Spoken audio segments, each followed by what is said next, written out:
दिल्ली में इंडिगो की फ्लाइट में बम की खबर। टेक ऑफ से ठीक पहले बम होने की कॉल आई। दिल्ली एयरपोर्ट पर फ्लाइट की छानबीन की जा रही है। इंडिगो की फ्लाइट नंबर 6E2211 में बम की खबर। और दिल्ली से वाराणसी जा रही थी इंडिगो की ये फ्लाइट, जिसके बाद इवैक्यूएट किया गया यात्रियों को, क्योंकि यात्री विमान में बैठ चुके थे। लेकिन उसी समय जब बम की खबर मिली तो टेक ऑफ से ठीक पहले यात्रियों को बाहर निकाला गया इमरजेंसी में। तस्वीरें आपके सामने हैं। दिल्ली से वाराणसी जा रही थी इंडिगो की ये फ्लाइट और उसी समय बम होने की खबर मिली, जिसके बाद तीव्रता के साथ देखिए किस तरीके से यात्रियों को इवैक्यूएट किया गया, उन्हें बाहर निकाला गया। मौके पर अफरा तफरी का माहौल, छोटे छोटे बच्चे थे, महिलाएं थी, पुरुष थे, बुजुर्ग थे।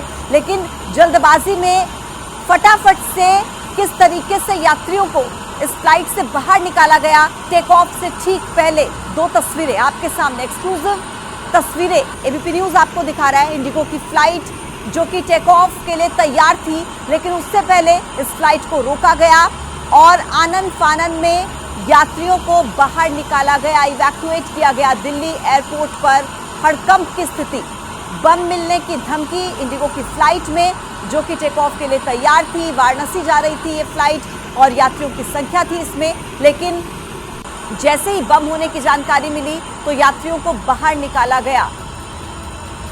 ये आईजीआई एयरपोर्ट टर्मिनल 2, जहां पर देखिए किस तरीके से टेक ऑफ से पहले यात्रियों को बाहर निकाला गया इंडिगो की फ्लाइट में, जहां बम मिलने की खबर मिली। लेकिन जैसे ये कॉल आई, सबसे पहले यात्रियों की सुरक्षा को देखते हुए उन्हें जल्दी से बाहर निकाला गया।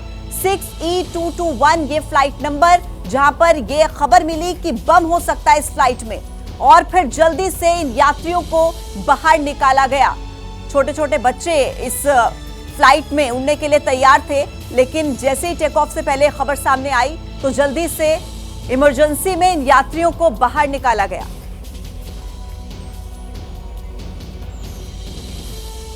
दिल्ली में इंडिगो की फ्लाइट में बम की खबर। टेक ऑफ से ठीक पहले बम होने की एक कॉल आती है और उसके बाद दिल्ली एयरपोर्ट पर फ्लाइट की छानबीन की जा रही है। ये देखिए तस्वीरें, जहां किस तरीके से इमरजेंसी में तमाम पैसेंजर जो एयरक्राफ्ट में मौजूद थे उन्हें बाहर निकालते हुए एयर होस्टेस नजर आ रहे हैं और स्टाफ के लोग। ये देखिए आप, ये वो तस्वीर, फ्लाइट नंबर इंडिगो की 6E2211 में बम की खबर मिलने के बाद इमरजेंसी में लोगों को बाहर निकाला जा रहा है। दिल्ली से वाराणसी जाने वाली ये इंडिगो की फ्लाइट 6E2211 की तस्वीर आपके सामने है। ठीक टेक ऑफ से पहले एक कॉल और उसके बाद आनन फानन में लोगों को किस तरीके से इमरजेंसी एग्जिट की मदद से बाहर निकाला जा रहा है। चलिए सीधा रुक करते हैं हमारे सहयोगी दिव्यांकर तिवारी का, उनसे जानकारी लेते हैं कि इस बाबत अभी जो ग्राउंड पर सबसे ताजा अपडेट है वो बताएं दिव्यांकर।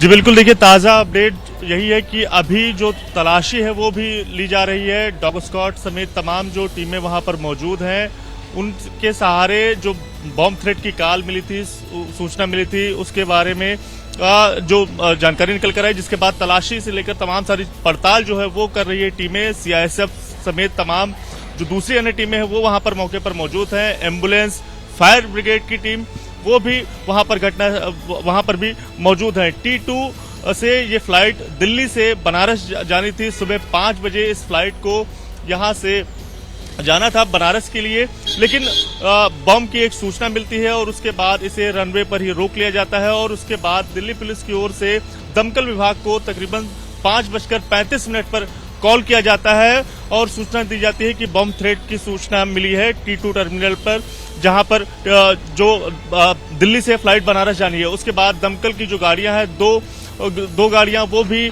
फिलहाल अभी वही रनवे पर मौजूद है। यात्रियों की बात करें तो यात्री आनन फानन में उन्हें फ्लाइट से बाहर निकाला जाता है, इमरजेंसी एग्जिट कराई जाती है। और उसके बाद अभी यात्री जो वहां पर नजदीक में एक बस है उसमें यात्री फिलहाल इंतजार कर रहे हैं, लेकिन जो तलाशी है वो लगातार। इस कॉल की बैकग्राउंड क्या है, तमाम चीजें बाहर निकल के आएंगी, आप नजर बनाए रखिएगा। बात कर लेते हैं लोकसभा चुनाव की, आखिरी दौर में है। सिर्फ एक चरण का मतदान बाकी है। ऐसे में सभी दलों ने प्रचार के लिए पूरी एनर्जी, पूरी ताकत झोंकी है। सभी पार्टियों के दिग्गज की बात करें, वो चुनावी मैदान में जोर लगा रहे हैं। आज भी चुनावी रण में धुआंधार प्रचार होने वाला है। देखिए, आज झारखंड में, बंगाल में प्रधानमंत्री मोदी मेगा प्रचार करने वाले हैं। ओडिशा में अमित शाह, हिमाचल में जेपी नड्डा की रैलियां होने वाली हैं। और वही विपक्ष की बात कर ले तो वाराणसी में राहुल अखिलेश की साझा रैली होने वाली है। प्रियंका गांधी हिमाचल प्रदेश में प्रचार करेंगी। तो आज का दिन किस तरीके से रैलियों से कहां से तस्वीरें आएंगी, इस बात का अंदाजा लगाइए। और कितनी जोर आजमाइश है आखिरी राउंड में, ये तस्वीरें बताती है। देखिए, आज कहां हलचल रहने वाली है और किस तरीके की तैयारी रहने वाली है। दिन की शुरुआत ही हो जानी है जहां झारखंड और बंगाल में प्रधानमंत्री मोदी के मेगा प्रचार की तस्वीरें आएंगी, वहां तैयारी है। ओडिशा में भी हलचल रहेगी जब गृह मंत्री अमित शाह रहेंगे। हिमाचल प्रदेश की कमान जेपी नड्डा संभालने वाले हैं आज के दिन। उनकी रैलियां हैं। वाराणसी की बात कर रहे हैं तो वहां गठबंधन, इंडिया गठबंधन का चेहरा नजर आएगा जब राहुल गांधी, अखिलेश यादव जॉइंट रैली करने वाले हैं। तो आज का दिन किस तरीके से अंतिम चरण की तपिश और बढ़ जाएगी, इसके लिए सियासी मैदान में जो दिग्गज हैं वो अपने अपने मंच से किसे ललकारते हैं, कैसे बयान देते हैं, ये देखना होगा। और अब अंतिम दौर का जब प्रचार चल रहा है, ऐसे में सियासी दलों की पूरी ताकत देखी जा रही है और सबसे ज्यादा फोकस 4 जून पर है। देखिए, 4 जून पर कैसी रस्साकशी का दौर है। 4 तारीख को मोदी जी की विजय निश्चित है और 4 तारीख को दोपहर को राहुल बाबा के लोग प्रेस कॉन्फ्रेंस करेंगे कि ईवीएम के कारण हम हारे। 4 जून को एक बहुत बड़ी घटना घटने वाली है कि भारत के यशस्वी प्रधानमंत्री तीसरी बार प्रधानमंत्री बनेंगे। भारत अब आगे बढ़ने से कोई रोक नहीं सकता है, इस काम को हम करेंगे। ये छठे चरण में तो 400 के करीब पहुंच चुके हैं और 400 के पार 7वें चरण में होंगे। और उस दिन राहुल गांधी फिर दूसरी गाना गाएंगे, वो विदेश चले जाएंगे टूरिज्म के लिए। चल उड़ जा रे पंछी, ये देश हुआ बेगाना। नरेंद्र मोदी कुछ भी कहें, 4 जून के बाद इंडिया की सरकार आने वाली है। अग्निवीर योजना को फाड़ के हम कूड़ेदान में फेंकने जा रहे हैं। मोदी जी, आप लंबे लंबे भाषण देना बंद कीजिए। आप देश को बांटने की कोशिश नहीं कीजिए। 4 जून मंत्रिमंडल बदलेगा, मीडिया मंडल बदलेगा और खुशियों के दिन आएंगे। मोदी जी गारंटी देते हैं, क्या गारंटी देते हैं? तेजस्वी को जेल भेजने का गारंटी देते हैं, लेकिन राहुल जी और तेजस्वी नौकरी देने की गारंटी देता है।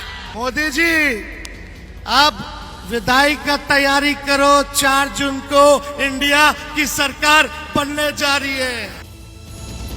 बात यूपी के पूर्वांचल की सियासत से आ रही बड़ी खबर की। समाजवादी पार्टी के नेता नारद राय ने गृह मंत्री अमित शाह से मुलाकात की है। नारद राय ने बीती रात वाराणसी में अमित शाह से ये मुलाकात की है और अचानक हुई इस मीटिंग के कई मायने निकाले जा रहे हैं।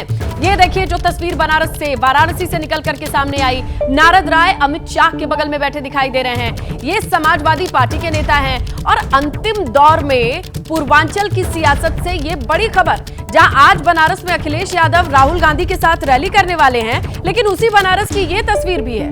पापुआ न्यू गिनी में लैंडस्लाइड से हाहाकार मचा हुआ है। लैंडस्लाइड में 2000 लोगों के मौत की खबर है। करीब 8000 लोग अभी भी मलबे में दबे हुए हैं। ये देखिए तस्वीरें, मंजर ये भयानक, जहां पर अभी भी इसी मलबे के नीचे लोगों के दबे होने की खबर मिल रही है। 2000 लोगों की मौत का आंकड़ा पहुंच चुका है। 8000 लोग अभी भी मलबे में दबे हैं। ये खबर मिल रही है पापुआ न्यू गिनी से।